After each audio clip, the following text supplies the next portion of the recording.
boxes in my mother's house, up in the attic, and I just sort of announced that I was going to finish it, not really knowing what I was getting myself into. That was about 5 years ago. Now I'm on the cusp of getting this thing finished. I still need a publisher. But since my dad's going into the, oh yes, sorry, National Single Wing Symposium inaugural Hall of Fame here in June, I just found out. Plus he's up for, he's got an outside shot at being in the College Football Hall of Fame. He was a Division III coach at Denison University, small college, like Occidental or Whittier or Chapman, that side. No sports scholarship. So, you know, and then plus Denison touts themselves, and they are a high academics institution, and they didn't give any nod to athletes that were borderline in academics. So you had to really find a kid that not only could play football, but could toe the line on the academic part of things. I am not a football coach. I played the game. I played at Ithaca College. In fact, after I shattered my knees, I was a quarterback. And never played single wing. I watched a lot of it. Hurt my knees in college and spent the rest of my time in college as a field goal kicker. I went to Ithaca College. I played for Jim Butterfield, who is in the Hall of Fame. We were in the Stag Bowl National Championship 2 years in a row, lost them both times. But we got there. And so my football experience pretty much ended as a football player. I kind of swore that I'd never be a football coach. Now doing this for 5 years, it started to change my mind. Okay. I don't know how it's going to work out with my wife, but I've had to learn this offense in the last 5 years. Like I said, choosing to do the book meant I had to go through all of those plays. And the whole offense is in there, which is what Dad wanted. Now, my take on the book was to offer what I know he wanted was to share his story as a football player. I mean, in 1933, he lived in Niles, Ohio, northeast Ohio, Steeltown, up near Youngstown. They'd hop the train down to Warren, watched Paul Brown's Massillon team playing Warren Harding. And there's a famous quote, I think it's on the first page there, where he goes, and here comes, there was a single wing play, sweep, probably one of those reverses. And here comes little Pokey Blunt coming around the side, and not a Warren player left standing on the field. My dad's 11 years old, and he was impressed by that. He became single wing center at Niles High School, single wing center at Baldwin Wallace College. He's a pretty big guy. He's quite a bit bigger than me. My mother's about like this. My dad's about like this. We're all in the middle. I always asked him why he never went pro, because there was interest in him. He was an All-Ohio center at Baldwin Wallace, and a couple of his teammates went pro. And he said, well, my hands are too small, but plus I want to start coaching. And he did. And started coaching at Baldwin Wallace College. His coach was Ray Watts, who was a single wing coach. And they ran that unbalanced line, similar to, not unlike what he would run later at Denison. He was very influenced by Eddie Finnegan, who was an assistant at that time, and then coached against him when Eddie Finnegan went to Western Reserve University. And then my father, he was a line coach at Baldwin Wallace, and then in '51, actually it was the spring of '51, Jack Carl, the head coach at Denison, heard Dad speak at a conference, one of the football conferences, and he was impressed and brought him down to Denison. Denison's in central Ohio. When Dad first got down there, I thought he was, you know, moving into a cornfield, because it's kind of in the middle of nowhere. But Denison is the home of Woody Hayes. Woody Hayes graduated from Denison in '35, coached at Denison in '47, '46 and '48, had 2 undefeated seasons there. A lot of what my dad did when he first got there was affected by Woody Hayes already putting his handprint, because the college kind of hand-strapped and said, you know, we don't want too many more of them undefeated seasons here, okay? All right? We're an academic institution. You know, we don't want to be known as a football power. Well, plus they told him the first day he got there, or first day he got the job. Now listen, Keith, Woody Hayes made $200 less than you per year, okay? All right, we just want you to know that. I think he made $4,300 a year his first year as head coach at Denison in 1954. My father's response to not having undefeated seasons was, he had one in 39 years, and Dad said, "I've done a pretty good job not having too many undefeated seasons." But at this institution, this little Division III institution that didn't put a lot of stress on having great football players there, and God knows they played against some tough Wittenberg and Baldwin Wallace and Mount Union and tough Division III schools. Dad, year in and year out, put a competitive team on the field, and that impressed me. I mean, I loved watching his teams perform. 18 of the 39 years there, he ran a single wing. When he first started in 54, he ran a straight T, split T, and they were very successful. In 57, they averaged 371 yards a game rushing. That was the leader in the nation. Still an Ohio Conference record.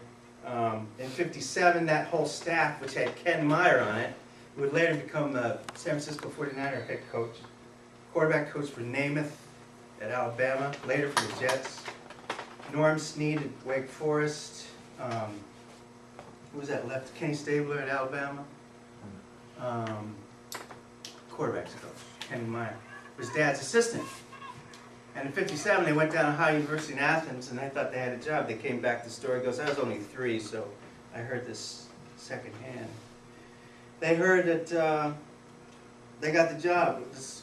We're moving to Athens. We're going to Athens. It's big time football. Well, something changed, and they gave Bill Hess the scholarships he needed, and Dad stayed at Denison. And never really talked about that after that. Said no big deal. He was proud of being at Denison. At one school, he was proud of the fact that Denison would pay his kids' tuitions, me and my brothers and sister, in college, and we all went to college, and he was proud of that fact. And the reason I bring this up is that I'm so impressed with football coach. You know, I've been doing this, being at Eagle Rock High School, I'm a special education teacher. Seeing what goes on there with football, knowing what I know about my dad, it's starting to make, in my experience with football, which in Butterfield and the coaches I was under, how important this profession is. Okay, I'm impressed by this, what you give to kids. Okay, a lot of it for me is just instinctual. I mean, I have an instinct in me that, where did it come from? You know, I came up through this great coaching, and I've taken some wrong turns in my life, but you know, there's some things instinctually I knew, and I think some of them came from really good coaching. And I just happened to be the son of one of them. You know, this guy passed away in 1997, 6 weeks after they named the stadium after him in Denison. So there's the name, Piper Stadium. And like I said, 18 of those years, he ran the single wing. 3 of those years was a balance line single wing. First 2 years, 62, 63, and then in 89. I think the reason why he switched to balance line single wing in 89 was this victory right here over Mount Union. He beat Mount Union. The only team to beat that coach at Mount Union is there now. Karras, very nice guy, wrote for my father in his induction, in our attempt to get him into the Hall of Fame. Real nice letter.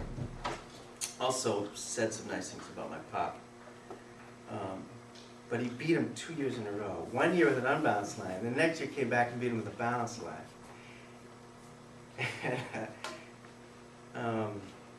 I just think that to me, showed my father's ability to attack a team that was physically better than what he had to put on the field. All right? And that's the whole reason why he brought the single wing on. Because he felt like on an even playing field, talent-wise, it gave him, Denison, a leg up on the competition, right? Because they didn't see it, they hadn't prepared for it. You know, teams would spend all summer trying to prepare for Denison in the middle of the season, you know? And like the DePauw coach, Nick Morosis, would say, well, we hope to get them the first game of the season, Denison, so that we could prepare all summer. And when we ran our scout squad, we didn't even bother with the snap. We just handed the guy the ball who was going to get it, because we couldn't teach the guy how to snap the ball. And Dad would say, well, hell, it took me. The hardest thing to do is to teach a center how to snap the football. I mean, because he's got to snap in 9 different directions, you know, this way, that way, over, and always with his hands down like this. Which brings me to the sense of the unbalanced line. Because Dad said that one of the main reasons the unbalanced line was good for them is that they could put their best blocker in the center of the field, in the center of the line, right? And you would relieve the pressure off the center, because his head's down, right? I mean, if you're a defensive guy, you got a head down in the line, you know, you're going to take advantage of that. Well, we moved him over one. The unbalanced line. Actually, Dad started with a balanced line from General Robert Nyland at Tennessee. Now, the guy he learned from was Bowden Wyatt, who I list here in the first page. They went down to Tennessee in 1962 and spent 62 in the spring, 63 in the spring going over the balanced line single wing. Had very good success with that. But Dad wanted a simpler blocking scheme. So he noted that Wittenberg, one of his big rivals back then, was beaten soundly once in 1961 by Lenoir Rhine College, coached by Clarence Stasevich, who ran the unbalanced line single wing. That next year, he got a job, Stasevich, at East Carolina. Dad went to East Carolina, learned the unbalanced line offense, brought it back up in 1964 to Denison. In that time, Dad had a great athlete for tailback. This guy was a state half-mile champion in this little town in Cincinnati. Came to Denison, didn't want to run the single wing. Didn't want to run the ball 30, 40 times a game. And I think that's the only time that I can think of that my father ever made a concession to an athlete. And he switched back to the belly series. The guy ended up running the ball 20, 30 times anyway, because it just pitched to him go around at the end, right? And they had success, but he would not bring the single wing back until 1978, because he got this little kid from Florida, 5'9", 149 pounds, Clay Sampson, in Leesburg, Florida, who ran a wishbone in high school. And Dad had come off a year in 1977 where they didn't win a game, and they needed a change, and he put the single wing back. And it was a big change, I mean, because nobody was running the single wing. Now, back in the early 60s, there still were a couple schools, college-wise. Princeton was still running it. In fact, Dad's numbering system, which I include in here, there you go. That's and it's also on page 7, is taken from Dick Caldwell's Princeton numbering system of his offensive personnel. That's the unbalanced line. When Dad first started in '62 and brought in the single wing, their very first game was a 0-0 tie with Center College, and they ran the ball up and down the field, but they couldn't score. Dad had not put in touchdown plays at that point. Okay, they got it right to the precipice, but they could not get it in, and they tied. All night long, Bob Shannon, Dad's longtime assistant, walked with Dad through Danville, Kentucky, and Dad's questioning his, God, should I have done this? Should I have actually put this in? Did I do the wrong thing? But they ended up going 7-1-1 that year, so I guess he didn't. Later on, in 1978, when they brought it back,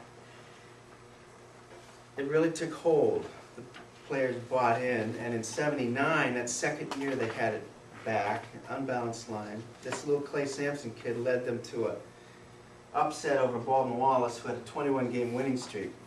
In one of the most amazing games I've ever seen. Knocked off the defending national champion. Coached by one of Dad's old teammates, who was in this picture on page 9, tough to see. That tailback is Lee Tressel. He's in the Hall of Fame. Coached Baldwin Wallace College for a long time.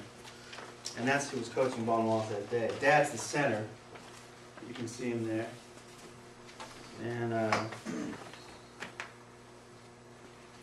so there's the story of my father is rich in a lot of things. To me, it's in the success of a guy that did what he wanted to do, which was to coach football. And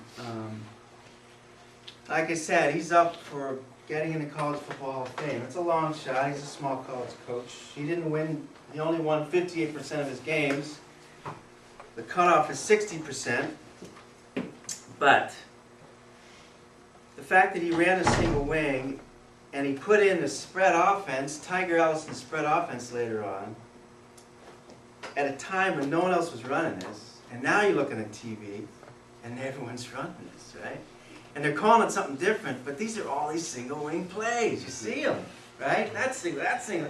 All these teams are against a spread to single wing. I talked to Ken Meyer, the old assistant coach of my father's, on the phone the other day, and he said, well, he's a scout for Kansas City Chiefs, and he says, well, most of what we see coming in now are single wing tailbacks. You know, that's what we see. He said everyone's running the spread with the single wing. All right, or the single wing with the spread, you know, call it what you want. And there have been articles, I don't know if you've seen them in the newspapers, coming out of the Wildcat, that's how it's related to the single wing.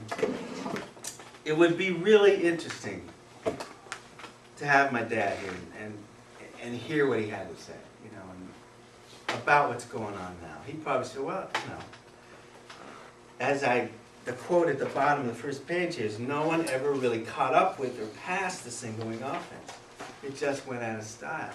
Even though Bud Wilkinson in Oklahoma said, this is back in the 50s, I think, he said that the single wing was dead. You know, coming out of World War II, they started running the T. Then there was that game of Washington and Chicago, Sammy Baugh, 73-0, right? I think it was. Chicago beat the living hell out of Washington, or one of them. I think it was Sammy Baugh who said, what did he say after the first touchdown Chicago scored? He goes, oh God, what was it? No, I'll think of it later. But the point is that it changed. The T went in and the single wing kind of just went out of style. Well, it's coming back. There's guys like you. Do we have any success getting that up? Really? Yep. Oh, good. This is a tape of a game from 1986. Both teams are undefeated. Denison versus Case Western Reserve.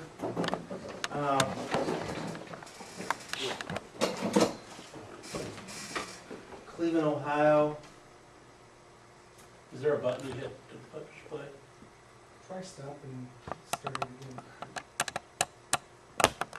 There we go. We'll just let this run here.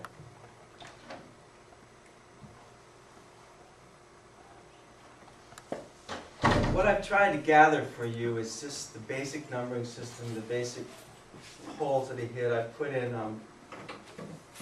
the back, I put in some of his spread offense formations to try to give you an idea of what he was leaning into. I mean, if he was still alive today, he'd still be writing plays.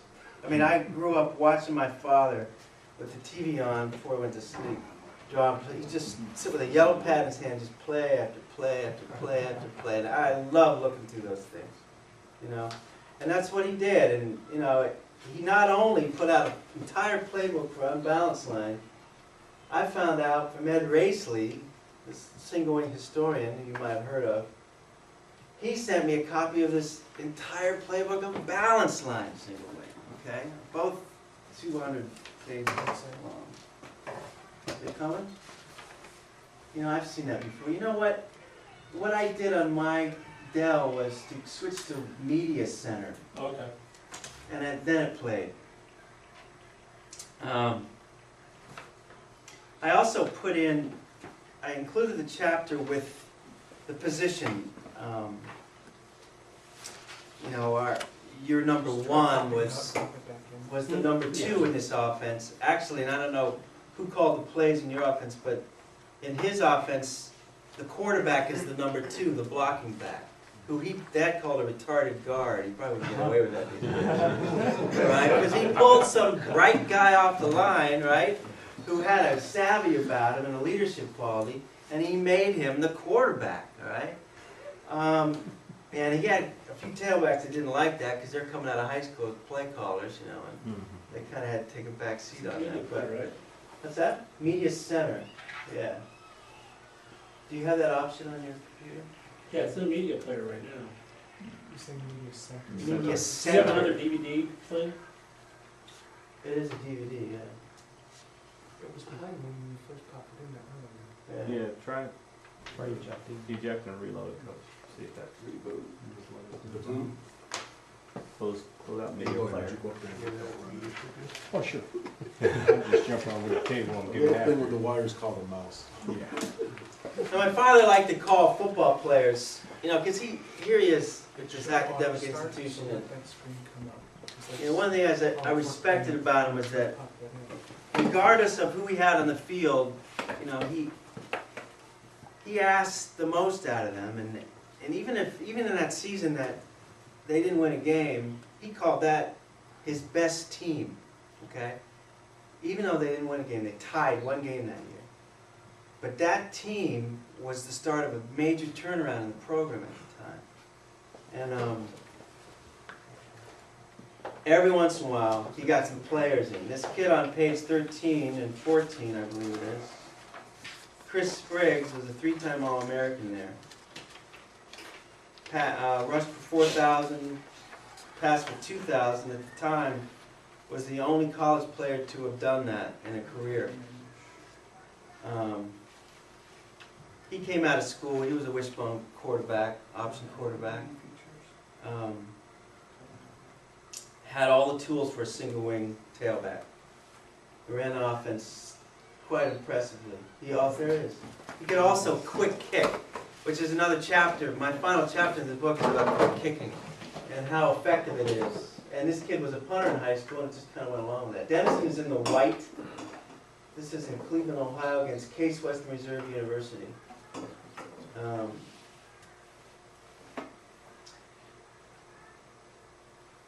If you have questions, coaches. This is Spriggs. This is this kid.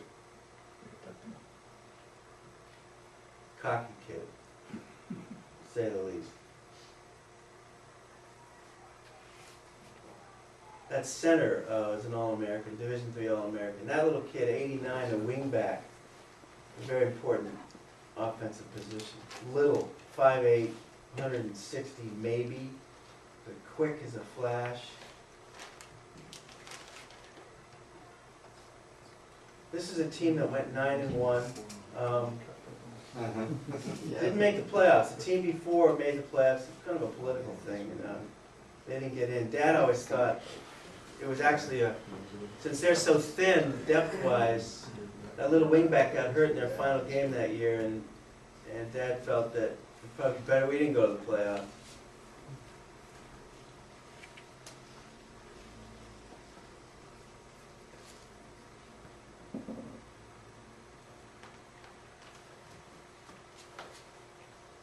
What year was this again? 1986.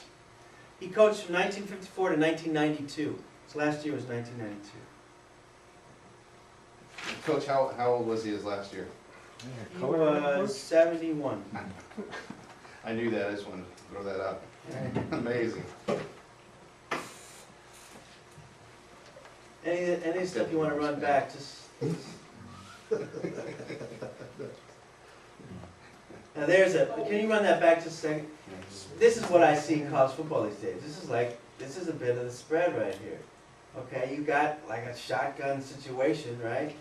And it's, the single wing is right there, the motion, and any of the running plays from the main offense with the ends in tight, okay? He adapted to the spread. He made it look like you were saying, don't tell. So you just make whatever formation you have and build in your offense to that.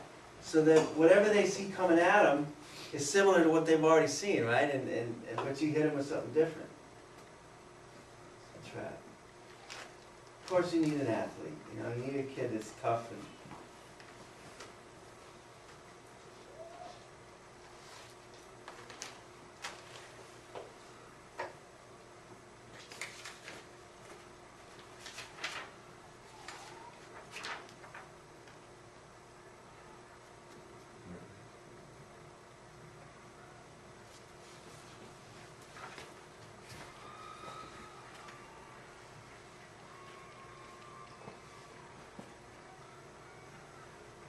the final drive of this game, which if we watch long enough we'll see, was there were 6 minutes to go and Case had just scored, putting Denison was up by a touchdown, and they had to hold on to the ball. They got the ball around about their 10 or 15-yard line. Like I said, 6 minutes to go. Case never got their hands on the ball again. They systematically drove down the field and ended with a 23-yard touchdown on an inside reverse. And a very impressive drive to win that football game.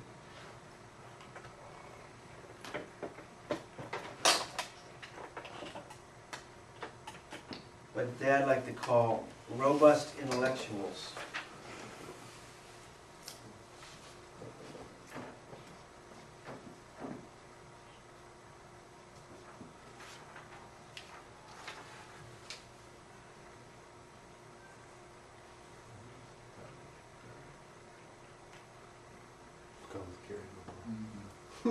Is that back a lefty or what's he? Yeah, he's Like left-handed. outside the tackle. Dad didn't teach him to hold the ball like that. That's all they did, just cut like across the front. Probably one of those things that that's what I had to live with. But he rarely fumbled, rarely threw an he threw an interception this game, fumbled once this game, but he rarely fumbled. Very, very durable. Tough, smart kid. It's a nice play. That's the fullback, the number 3 man. I think the number 2 in your offense. If you notice, they put him in motion a lot in this game. That was a wrinkle. They also, if you'll see, if we look long enough, they put the tailback off at a wing and ran the same plays, because this backer 39. Watch long enough, you'll see. He's keying on the tailback. He was an All-American, by the way. It's the Case middle linebacker, number 39. Good, tough Division III small college football. Dad was a proponent of the one platoon. Now, he had one platoon all the way up to 63, because that were the rules. Those were the rules at the time. But Dad always wanted to go back to the one platoon because he thought it was a better game. Especially for that level of football, you know. Actually, Dad served on the American Football Coaches Rules Committee for a couple of years.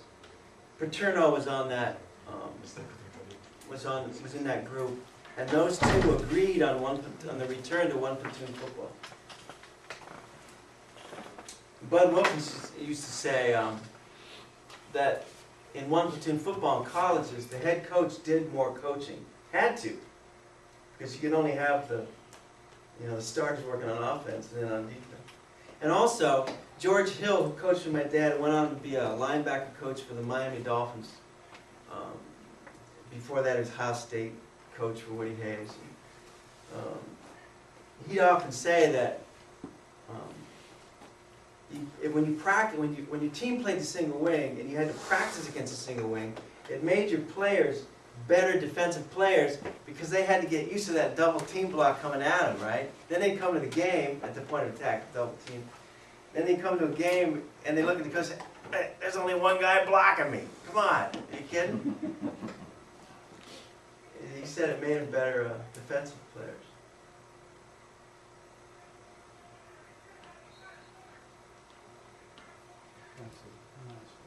obviously they're leaving that corner open. So as they keep showing that motion with these different plays.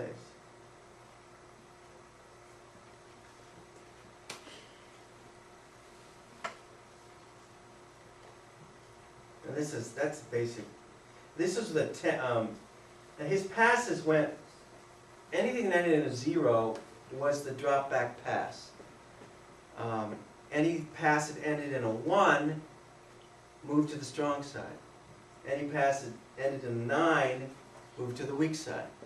So his numbering system went, the 4 was the tailback, the 40 series, all strong side. The teen series, which he did some changing with over the years, but ended up with the tailback all going to the short side or the weak side.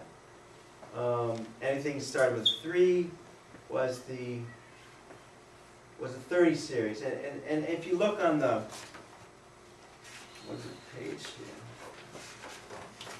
I'm trying to put all this together for you guys so you can see something. Oh yeah, it's toward the back. There's a short side and strong side series, and you can get an idea of what, it's on page 23 toward the back. You get an idea of the different basic series that they ran. But all these you could run from the spread.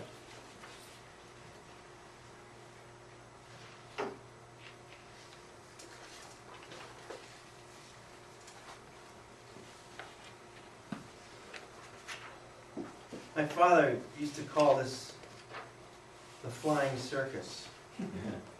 Because it reminded of everyone going every which way. Any of those 4 backs could pass the ball. Any of them will run the ball. The snap could go to any 4 of them. The flying circus. In fact, he wanted to call the book that, but he settled on Single Wing and Prayer.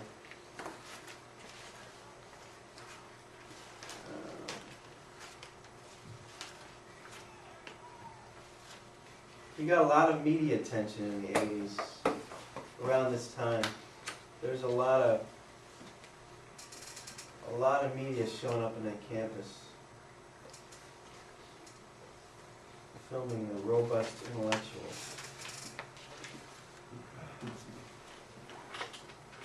Okay, here's the tailback. See him out? You put him out to the right, which is the same series. Just to give it a different look. Or to the left. So now he's got him on the right side over there, faced in.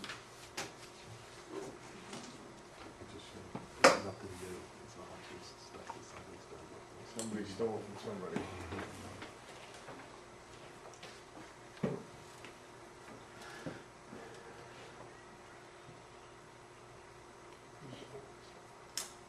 Dad's influences, as I said, were these guys, Fritz Chrysler, who ran, at Michigan. If you ever look on YouTube, you can pull up Fritz Chrysler's Michigan offense and talk about shifting. Robert Zupke. I put an example in here of a play that Robert Zupke ran in Illinois back in the 20s that looks a lot like Dad's 41 pass. That's toward the back.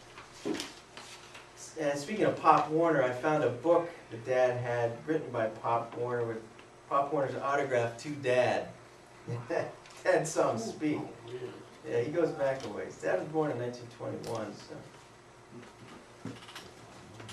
And he always brought that flavor in. He always liked that about football. But, when he was a high school kid, he said they get a spoonful of cod liver oil before they went out to practice. But that was the kind of stuff he liked. He liked that old flavor. And Denison was the perfect place. Denison, as an assistant coach, Sid Gilman. Remember? You ever heard of Sid Gilman?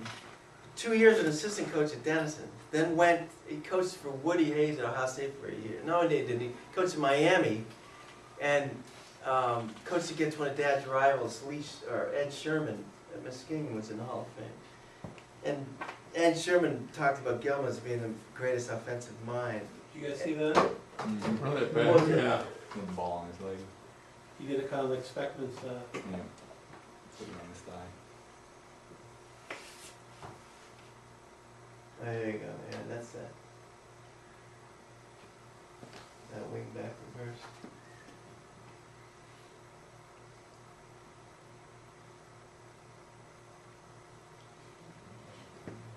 an interception. Sid Gilman was one of the first to film offensive football. Was one of the first to break down film. In fact, if I had my stuff together when I lived in Los Angeles, he was living in not far from me before he died and still running film in his garage, I guess. I wish I'd met him. Which is a lot of what I've been doing the last 5 years, is meeting gentlemen like yourselves. And I'm going to go to this thing in St. Louis because they're giving Dad a plaque for being in their Hall of Fame. And I'll get to meet Ed Racely and Dan Johnson and a couple of these other coaches that Dad had contact with. John Aldridge was another from northern Iowa that Dad was influenced by, who was the assistant coach of Buck Starbeck, who was the Iowa State Teachers College at the time, back in the 40s. Buck Starbeck was very successful there. He had a quote that's pretty interesting. Aldridge did about Starbuck, saying, Starbuck used to go into the visitors' locker room and write 9 plays on the blackboard and say, okay, here they are, boys. Now see if you can stop us. He said Starbuck would run 9 plays, that's it, the whole game. But they were so adept at it. And another thing that you were talking about, going over and over and over things, that's how Dad practiced. Just over and over and over and over and over. It was ad nauseum. So they knew it so well. In fact, the year before, Denison beat the same team, 17-16, to win the championship of the conference. There was a moment in the third quarter, just a couple minutes ago in the third quarter, Denison's down 16-7. The year before, Case had beaten the hell out of Denison. It was 4th and 4. And it was on Case's 28-yard line, and Denison had to have the first down. They lined up in a single wing right, tight splits, and before they snapped the ball, shifted the entire line from right to left and drew Case off sides. Here's that drive. It is this drive, isn't it? 8 minutes left on the clock, you said? Yeah, I should do it.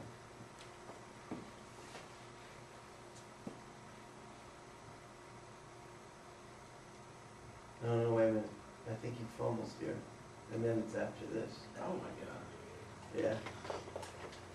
Yeah, and they stop the drive and then it starts.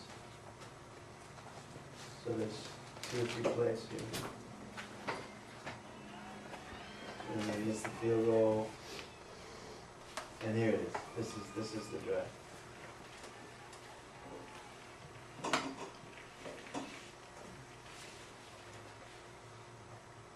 To me, this showed the discipline of his football team.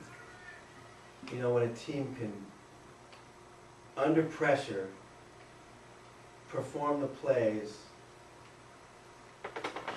and keep the drive going. You know, that to me shows a lot about the coaching of the team.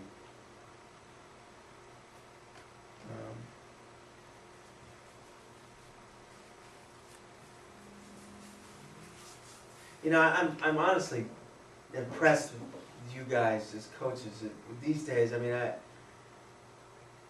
I think it's harder to coach football these days than it was back then. I mean, my father he didn't mince words. You know, he probably got away with some stuff he couldn't these days because he was, you know, he knew that people didn't like him. There were some people who didn't like him, and he always said to them, well, we're not running a popularity contest here, you know. Just trying to put a football team in the field. But he cared about the kids, you know. He asked a lot of them, but he cared about them. And back to what I was saying in the beginning is how important that is. I mean, I see these kids in these high schools who are See just... that one kid get tackled? Yeah.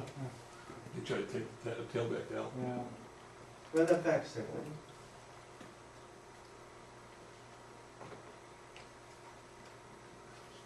right there. Yeah. Dead end comes off the. Oh, yeah, right. Oh, yeah. Cool. Mhm.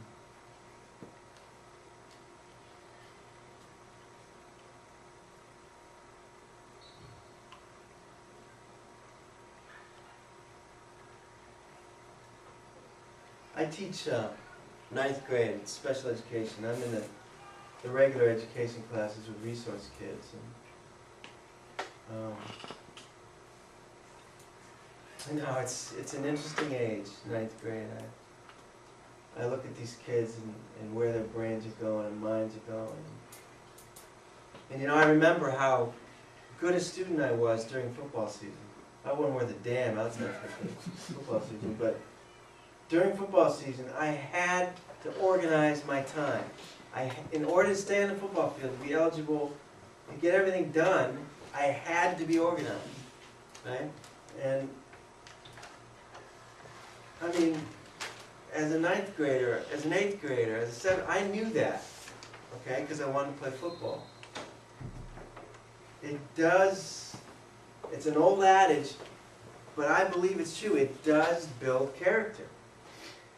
Now, I hear these coaches up at Eagle Rock talking about the difficulty they have with parents with the violence of the game, okay? And that's something you guys, I'm sure, are dealing with too. You know, like the mothers are. Hell, my mother. Oh my God. You sit with her during these games. Can we run that playback? Yeah. I want to show you this one block too. Look at this block on this inside background, this reverse, on the left side here. Watch this. See him go down? Run it back again. It's right, 26. yeah. There he goes, he's going down. And it just opens, that little wing back just slips through here. This is that play 45. And that's the final blow on that 6-minute drive. And you watch, there's like 21 seconds left on the clock. My mother, watching these games, she'd have this soul scream that came from somewhere as deep as anything I've ever heard, right? Just, she was my father's biggest fan, and you know, we had to keep her down. Now Dad, I won't be too much longer here. Dad got over stuff. I mean, if he lost the game, the next day, it's back in the office working on the next play, the next team, the next season. But Mom, it was a different story. She carried it, and you know, I want to thank you, Bruce, for let me do this. This is my first time presenting this in a public way. I've been working on this book for 5 years, and it's about almost 300 pages long. I'm about finished, and I'm looking for a publisher. And if you have any ideas, I'll take them. Ken Kufel, who coached for Lawrenceville Academy in high school for years, and also Wabash College, published a really good single-wing book a couple years ago. I don't know if you've seen it, but he wrote some nice stuff about Dad. All these guys are quoted in his book, quotes from his players, letters from his players, which is what I put in. Now, Dad's offense is in there, and there's this wealth of photos that he had over the years. I put those in too. It's not going to be cheap to publish this thing, but I'm determined to do it, and hopefully by next year I'll have it in hand. So, thanks. Any questions? I got Yeah. not so much a question as much as a statement. David, I've been, gosh, I went nuts on the single wing, purchased everybody. I mean, I think before Bert Ford and I were bidding against each other before we figured out one time we were bidding for the same book. Driving the price up. And then I get a message on the side thing that says, "Hey, Harold, if that's you, it's me, Bert, quit bidding, I'll copy it." But I've been involved in the national thing. Right now I'm the executive director, if you call it whatever you call, but Oh, really? Anyway, we started the Legend series. I don't know, we've got much. So you're behind getting... You'll be there when we're there. This is St. Louis, and but the Legend series, for guys that have researched the single wing, is one of the sweetest times. You need to be up there, man. We do the Legends this year. I will. I'll be And because this is a highlight for us, man, to have you here talking about your dad, because we've been reading about your dad, and we've been stealing his plays, and we've been doing all these things. Like you said, you don't reinvent the wheel, it's all same wing, and people don't wanna, you know, I got a call from ESPN when Miami ran it this year, because my name was on the website, and they wanted to, you know, talk to me about it and that kind of thing. They were doing the article, doing a special on when they go and run in the same wing, when Miami ran it, to win the game. Yeah. But anyway, to hear firsthand is priceless. You need to keep doing this, man. Well, this is the big, you talked about the So- sharing thing. Now, I knew this about Dad, that he was always sending films out, Yeah. the plays out, you know? He just did this, a lot of this, and I want this to be that way too. He wanted to lay out an offense so coach could pick up and win with it. Now, there's things that may be some dated things, because I noticed the blocking schemes are different, but he lays out in his book, cross-cut block, check block, this block, that block, they're all laid out on how to do it.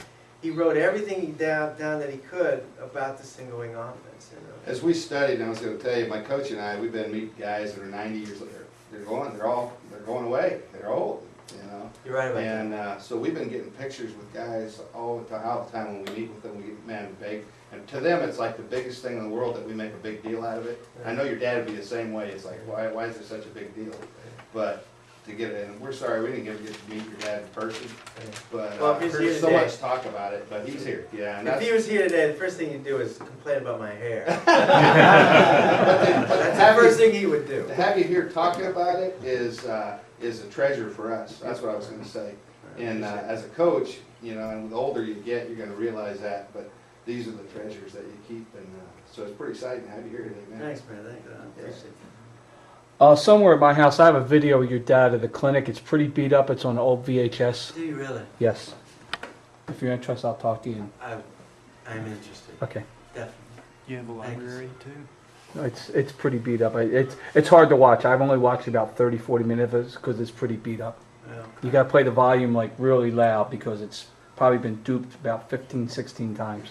I wanted to tell you a little story. Larry Karras is this. Have you heard of Mountain Union Division III? They win this national championship every year now. God knows what they're doing up there to do it. But anyway, I digress. Hell of a football team. Hell of a football coach. Dad beat him 2 years in a row, and I'm proud of that. But he said he was a high school football coach at Johnstown, which is in Licking County, Johnstown High School, which is not far from Granville, Ohio, where Denison is. And he just happened to see Dad in a restaurant locally after a Denison victory.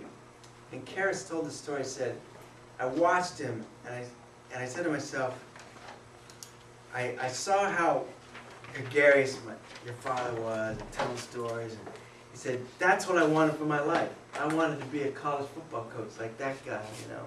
And I thought that was pretty interesting, because I was probably sitting there eating the Italian food with him, you know. And Dad was really well liked in the community. I mean, even though big professors at Denison who Dad used to make fun about carrying around empty briefcases up in the campus.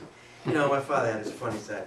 But he had to deal with these guys that didn't know anything about football.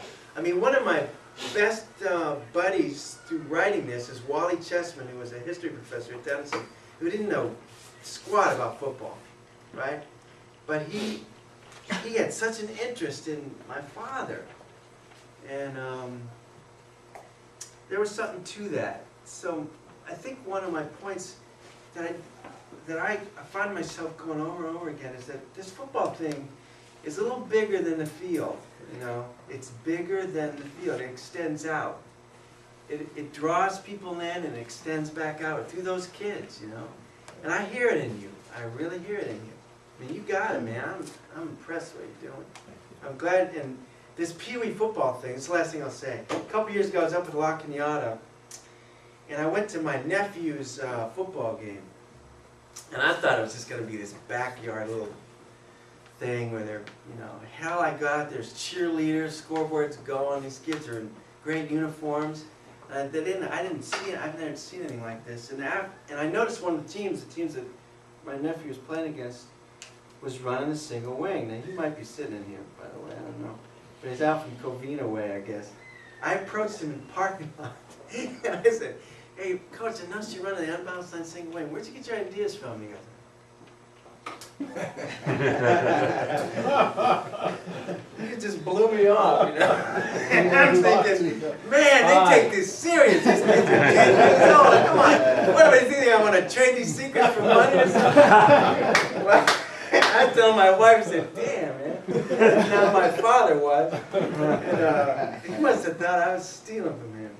But, now, is that guy sitting there? You won't admit to it at this point. But I could find out. I live right by there. Oh, yeah. That's cool. Thank you very much, gentlemen. Thank you.